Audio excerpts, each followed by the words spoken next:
I was recently asked by a friend of mine to give some thoughts or advice in regard to the current state of the world and the crisis at hand, because my friend was being accused of fear-mongering by an associate of theirs, particularly in regard to the crisis and the procedures which are now following it.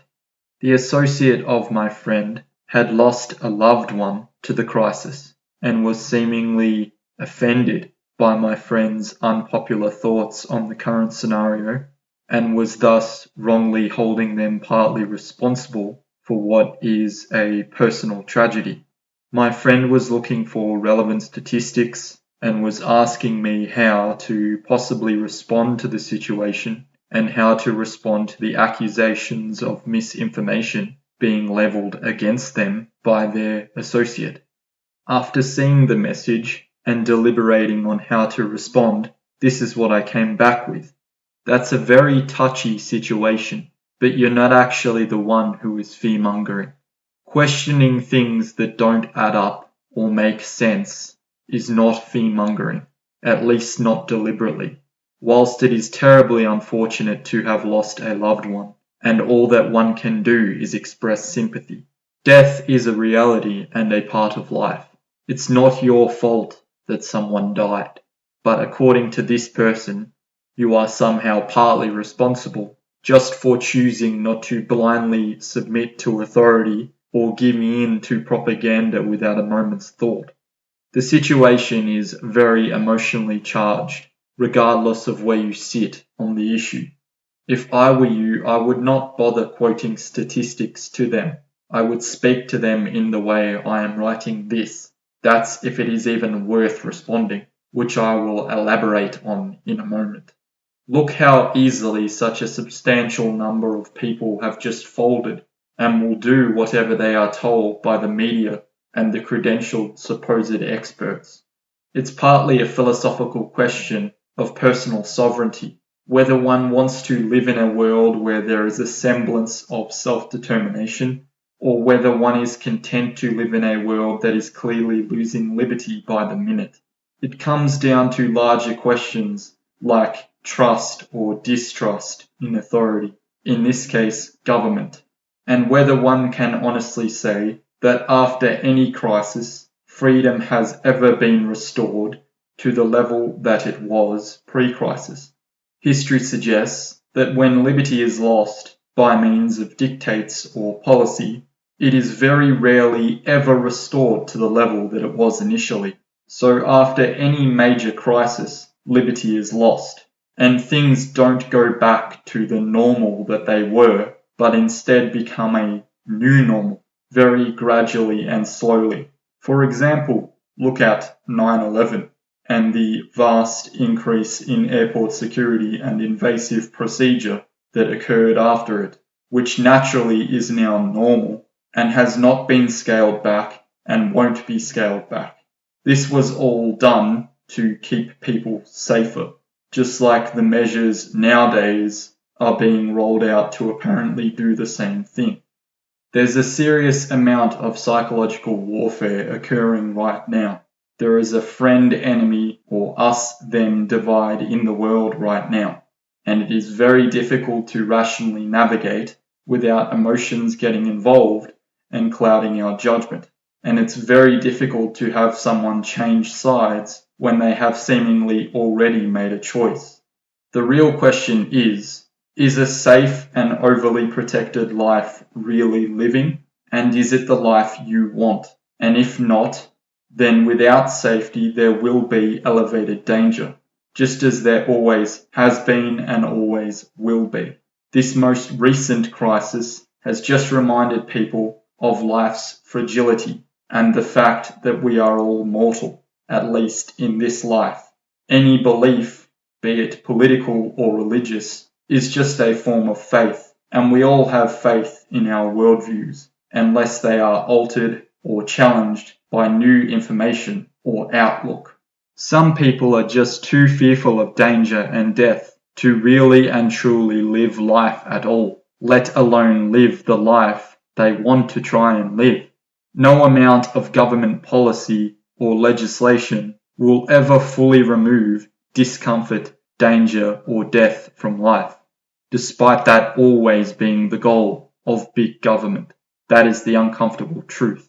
Discomfort, danger, and death are facts, and they can and do hit us at any time, regardless of the time frame or cause, whether it is a virus or something else. If we are going to be strong individuals and have a chance at mentally dealing with whatever is thrown at us, we have to come to terms with the fact that life is finite and that we will die. As in, look inward and really come to terms with it, and then accept it and look to spirituality, religion, or at least higher philosophical ideals to help us calm our fears. Calming the fear of death was one of the seminal functions of religion, and one of the reasons it actually has merit, because it provides meaning and provides necessary explanations.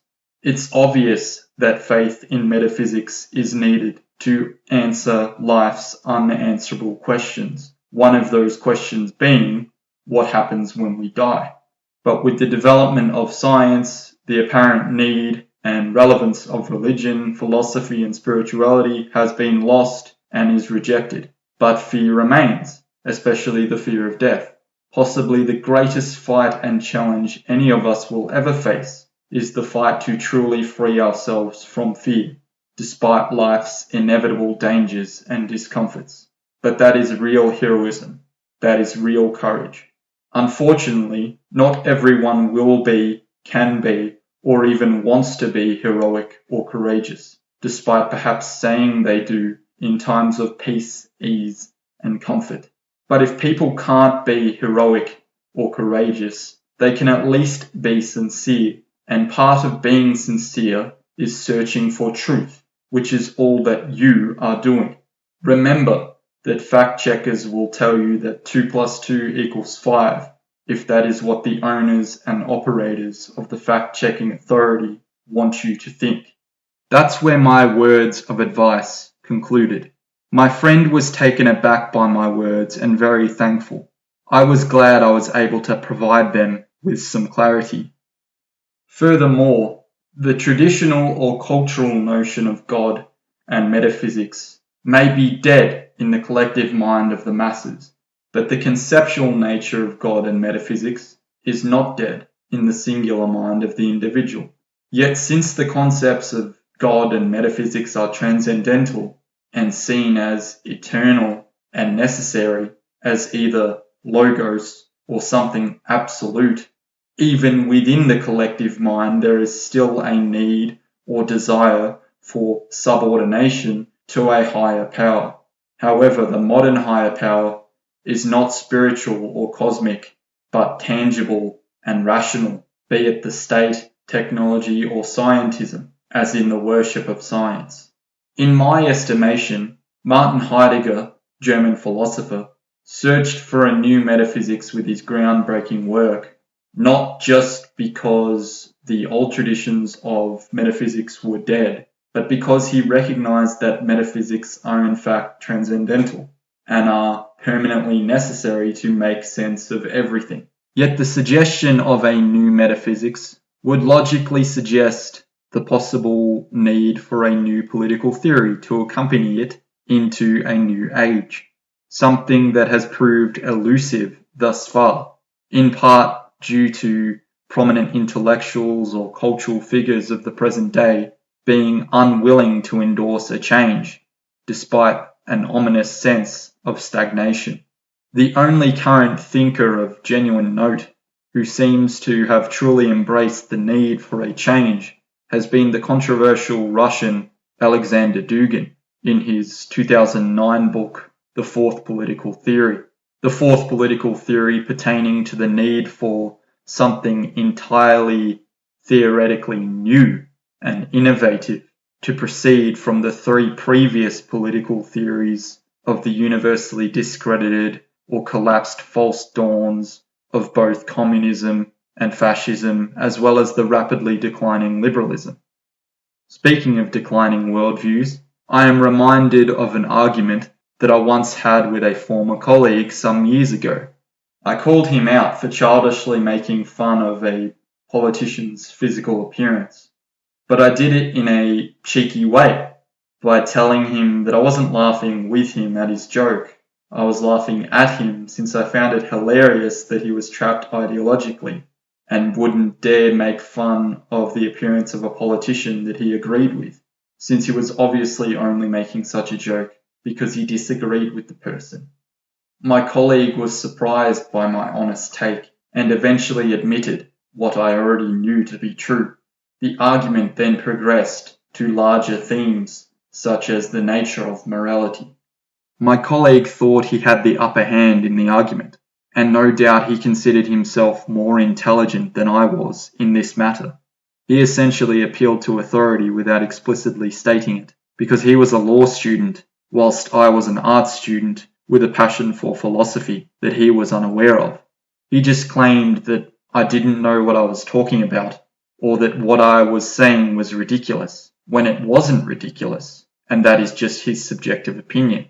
Within the argument, I just said that morality is subjective until commonly agreed upon, and is subject to change over time. The common agreement is what makes it objective, until it is again challenged at another time. However, whether it ought to be subjective is another question. He said, no, morality is objective and doesn't change. And I was thinking, okay, so if morality doesn't change, how is homosexuality no longer punished by death in the West? How are same-sex marriage or abortion now considered legal when originally they would have been rejected? How is slavery still not perfectly fine, since it was once considered moral? Of course, individually, you can argue that homosexuality or same-sex marriage are objectively immoral or unnatural, but that is a subjective opinion. And if you're in the minority who think that, then it's likely that legally you will be wrong, but it could change again in future, and your opinion could become the dominant one. It's just not at the moment, whether that's unfortunate or otherwise. However, by the logic of my adversary in the debate, whatever is considered moral, legal, or socially acceptable in the current year has always been moral, legal, and socially acceptable universally for all time, which is clearly an absurd assertion. Also, keep in mind that this man was a liberal atheist, and yet was claiming morality was objective, but had no higher authority to base his view on other than, quote, the law. But what is legal is subject to change, so is not a transcendental authority like a god would be.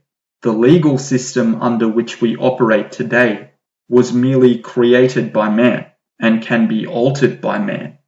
Yet, if you're going to argue morality is objective, you should base your argument on an authority figure or transcendental notion which is higher than man. At least argue for a transcendental concept of virtue, or for God as the figure from which virtue is derived.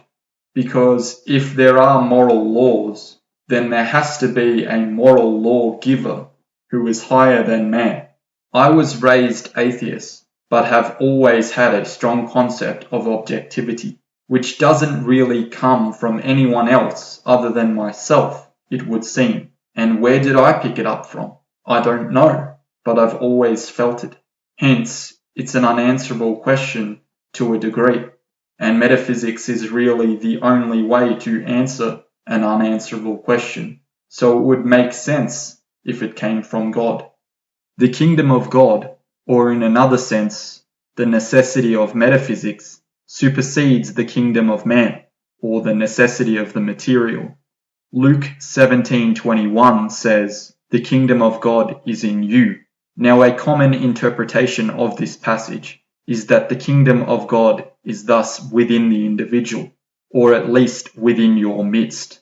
So regardless of the actions of the masses, or a wider cultural decline, one can always possess God's kingdom, or possess metaphysics, and call upon it to overcome any obstacle if they believe they have found it within themselves, thereby possessing other transcendental concepts, such as strength and courage, as a result, and freeing oneself from fear. In 1949, the American writer Joseph Campbell wrote his renowned comparative mythology work, The Hero with 1,000 Faces. Within it, he says, "Wherever the mythological mood prevails, tragedy is impossible." And as German Oswald Spengler famously wrote at the conclusion of Man and Technics, the honourable end is the one thing that cannot be taken from a man.